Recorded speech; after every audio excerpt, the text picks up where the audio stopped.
അല്ലാഹു സുബ്ഹാനഹു വ തആല നമുക്ക് നൽകിയ അനുഗ്രഹം, ആ അനുഗ്രഹത്തിന് നന്ദി ചെയ്യുക എന്നുള്ളത് ഈമാന്റെ അടയാളമാണ്. ഓരോ അവയവങ്ങൾക്കും നാം നന്ദി ചെയ്യണം. എങ്ങനെയാണെന്നറിയോ? അതെങ്ങനെയാണ്? ബരീഖത്തു മഹ്മൂദിയ ഫി ശർഹി ത്വരീഖത്തി മുഹമ്മദിയ എന്ന ഗ്രന്ഥത്തിൽ കാണാം.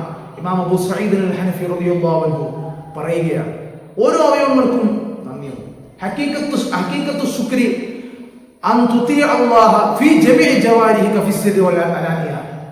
രഹസ്യത്തിലാണെങ്കിലും പരസ്യത്തിലാണെങ്കിലും ആളുകൾ കാണട്ടെ കാണാതിരിക്കട്ടെ, നിന്റെ മുഴുവൻ അവയവങ്ങൾ കൊണ്ടും അല്ലാഹുവിനെ ഭയപ്പെടുക.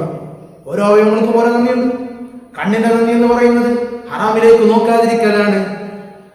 ചെവിയുടെ നന്ദി എന്ന് പറയുന്നത് ഹക്കല്ലാതെ കേൾക്കാതിരിക്കലാണ്.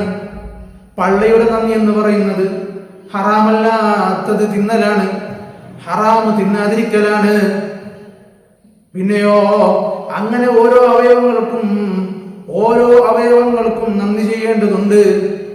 അതുമായി ബന്ധപ്പെട്ടതായ കാര്യങ്ങളിൽ ഞാമതാ അല്ലാഹു പൊരുത്തപ്പെടാത്തതോ ഹബീബായ മുത്ത് റസൂൽ സല്ലല്ലാഹു അലൈഹി വസല്ലമ തങ്ങൾ തൃപ്തിപ്പെടാത്തതോ കാര്യങ്ങൾ ചെയ്യാതിരിക്കലാണ്.